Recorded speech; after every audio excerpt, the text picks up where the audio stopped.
Thank you. Welcome, and thanks for getting up early. I know it was probably a late night for a lot of you, but today's an exciting day. It's an exciting day for the state of Utah. I think it's an incredibly exciting day for this organization and our franchise moving forward, and we couldn't be more excited to welcome Will Hardy as our next basketball coach, and Spencer and your family to Utah. So on behalf of this organization and everyone, we're excited to have you. Thank you. This has been an interesting process. It's been the first process I've gone through like this. I've been through a lot of searches. This is the first time I've been part of a head coaching search. And so I think first of all, I just want to thank Justin Zanuck, our GM, Danny Ainge, CEO of basketball, and the coaching committee that you guys put together and the process you run with Marquise and Bart Taylor, Luca, Chuck, Whitley, Lindsay. I know I'm forgetting someone. Arnold. But it was incredible. Steve Schwartz. All right. But it was a unifying process for this organization. I'll tell you one thing is I think Danny and Justin might have cast the widest net I've seen in a coaching search.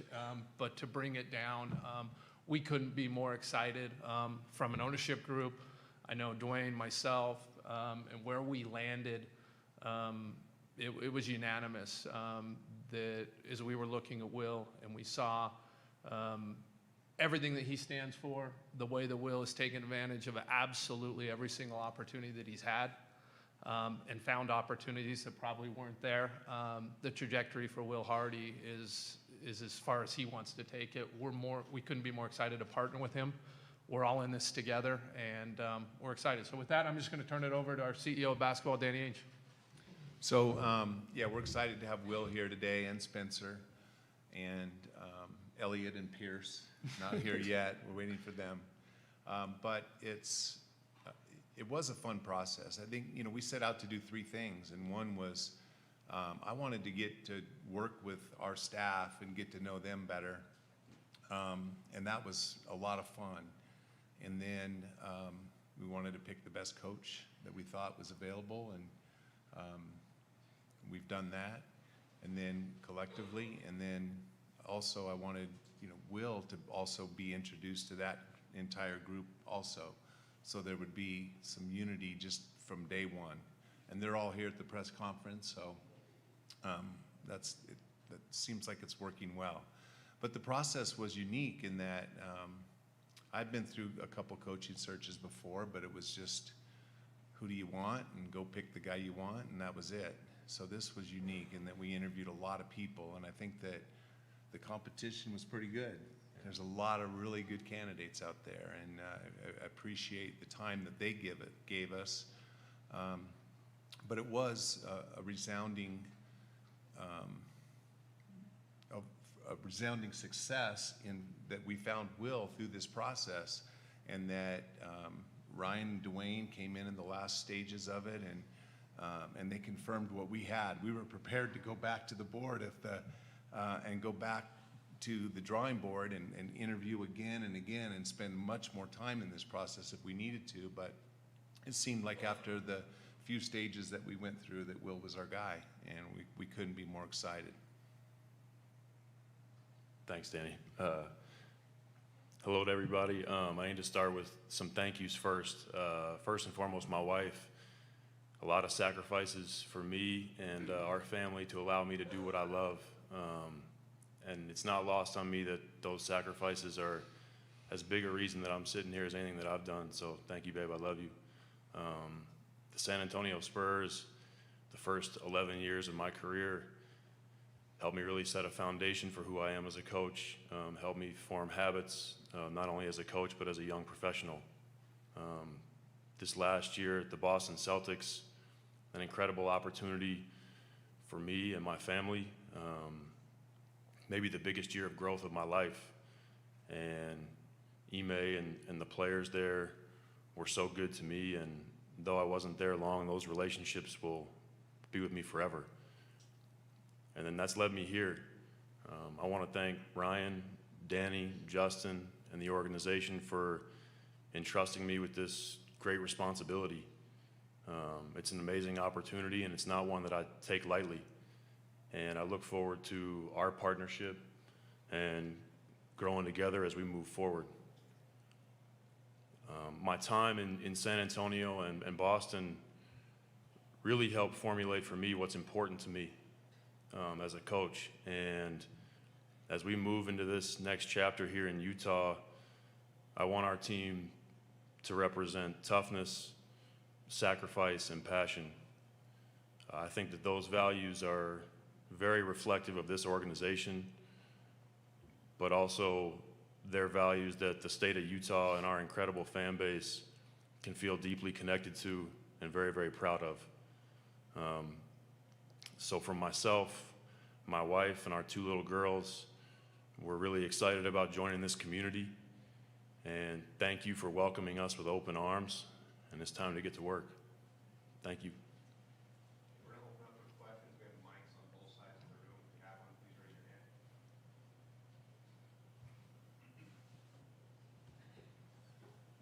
Will, looking back at your time in San Antonio, what kind of influence did Coach Popovich have in terms of mentoring you and influencing your coaching style and your coaching philosophy? I mean, that list is long. Pop was such a great mentor for me, as long as countless coaches in this league and in Europe, as you guys well know.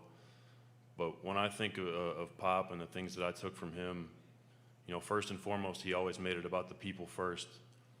And that's really important to me, that we build those relationships and make this about the people first. And secondly, he's one of the most competitive people I've ever been around in my life. And that permeated through the organization, through the staff, and through the players every single day.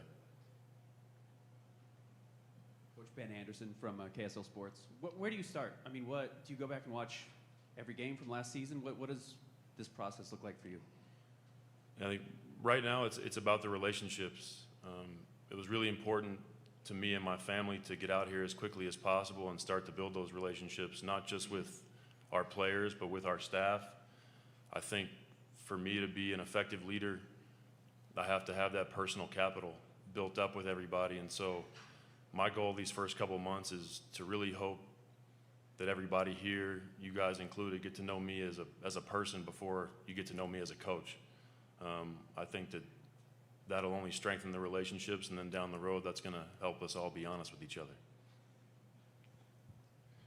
Coach Dana Green with ABC4 over here. A lot has been made about your age, only 34 years old, but there's been so much success from young coaches, Ime Udoka first year, Nick Nurse. How do you think it's going to maybe be an advantage, and what kind of obstacles do you have to overcome as such a young head coach? Yeah, honestly, it's really not something that I've ever thought about. As Ryan alluded to, I've always just tried to make the most of every opportunity that I've had, and I don't look at this any differently. I really don't think about it maybe as much as you guys do. You know, I am 34, and I'm fine with that. So I look forward to just building these relationships, you know, very honestly and candidly as we get this process going. Jake from the Zone. Coach, do you have a mission statement or like qualities for your ideal team to have? You may have touched on this a little bit earlier, but could you elaborate? Yeah, like I said earlier, toughness, sacrifice, and passion are the 3 things that are most important to me. You know, I want our group to be deeply competitive, able to deal with adversity. I would like for everybody to recognize that this is bigger than them individually, and everybody's going to have to get out of their comfort zone a little bit as we move forward. And then just the energy that this takes every single day from everybody if you want to be successful. The willingness to learn and grow every day is always going to be very important to us. Coach Eric Walden, Salt Lake Tribune. As you were going through the interview process, what were kind of the discussions in terms of how the roster will look? Obviously, this team, you know, has done a few things. It's kind of an organization in transition. Was your preference to come to a team that had made 6 consecutive playoff appearances? Were you fine with accepting, a potential retool, rebuild, however you want to label it? Yeah, I think throughout the process and all of our conversations, Danny, Justin, Ryan, they were very honest about their multiple paths that this team could take. And I don't necessarily have a preference. I look forward to the partnership with them and doing this together, whichever direction, they decide that we should go. I trust them and their vision for this organization. Danny and Ryan, why did Will stand out? What were in the interview process the things that kind of separated him from the other candidates that impressed you so much? I think Will's presence first, his confidence, his knowledge, his basketball acumen. Many times throughout the process, like I said, there was a lot of really good candidates, and so winning this competition, for lack of a better word, was pretty impressive for Will, but how we had selected him. But I think that his desire to build the relationships that he's already referred to a few times, we feel like he is a relationship builder, great basketball acumen, and a really good presence. And, yeah, he's 34 years old, but he didn't feel 34 to us, or we didn't really pay much attention to that. He just seemed very mature, very prepared. We put him through some exercises, basketball scouting reports and player development plans, and he seemed very, very qualified. And on top of that, many times in his answers, he spoke my language, and spoke the language of my staff over there, who was, listening to it as well. And anyway, I'm very excited about this opportunity for him. Yeah, I think, we have a pretty diverse group of people who come from different backgrounds and thought. I think his ability to connect with all of us, that says something throughout the process. But, I think also just the willingness and desire to have a partnership and go forward. You heard that when we're talking about the team. There's been a humbleness, but also enough of an it factor that I think, people gravitate to. And so for me, I think we're all looking at it from different angles, whether it's from leadership, obviously on the basketball side, situational fluency, like how are you going to work in different situations, and for all of us to feel comfortable in every single one of those kind of vectors, it's pretty amazing. Hey, Will, Ryan Miller, KSL.com. You mentioned that you take advantage of your opportunities. What is it about you that allows you to do that? I think I just try to come every day with, some humility and the understanding that I don't necessarily know everything. I've had a lot of people that I've been around that I've tried to learn from. I've worked with a lot of great coaches and been around a lot of great players, and I've really tried to just take my work ethic into all those situations and take little bits and pieces from everybody. I'm lucky to have that foundation of a really good work ethic, and I've been very fortunate to have people give their time and energy to help me learn and grow. Will, Sarah Todd, Deseret News. Is there a process that you're going by that you already have laid out for your staff that you're going to be bringing in, and what kind of retention might you have from the previous staff? And Danny, also, what's the language? Oh, go ahead. No, I'll let you go first. We're working through the staff stuff now. Like Danny said, there's a lot of great coaches in the NBA, and a bunch of those coaches are already here. So I'm taking this time to get to know them and have them get to know me, so that we can put together the best group that we can to support our players and help them reach their maximum potential. Back here. Coach, what did you take away from that run to the NBA Finals with Boston, and what can you translate to maybe to this team? They can make a similar run, maybe not in their first year, but in the near future.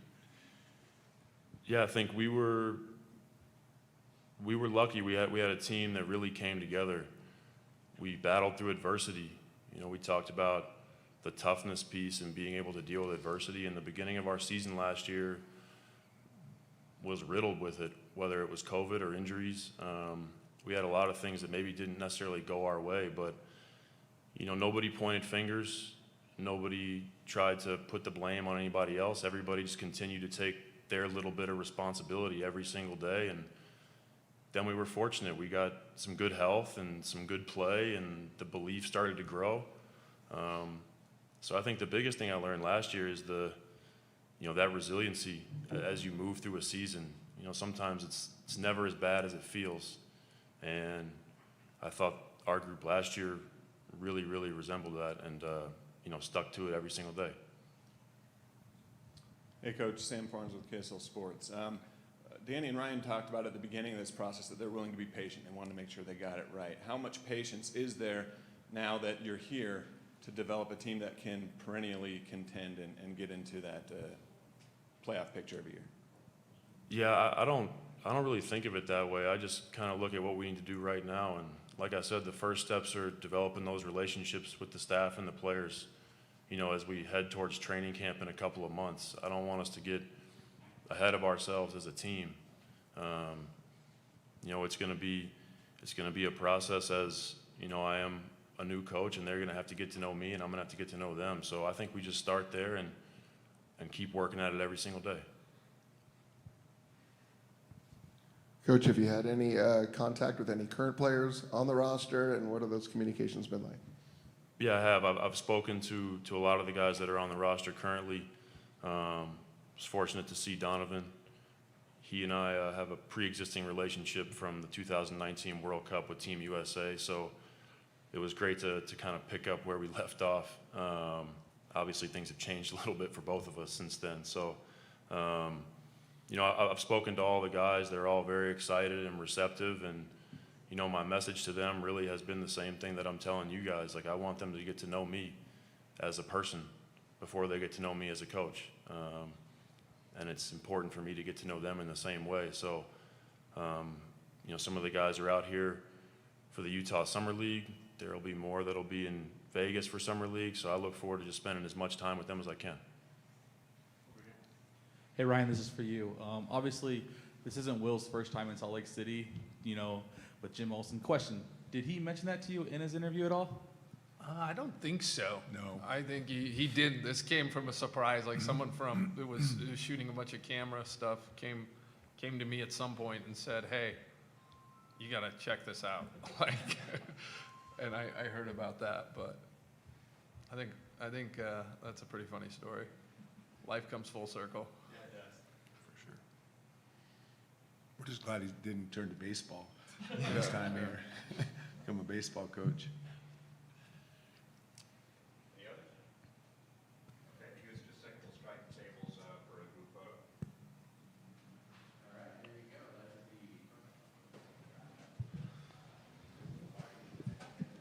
Sorry.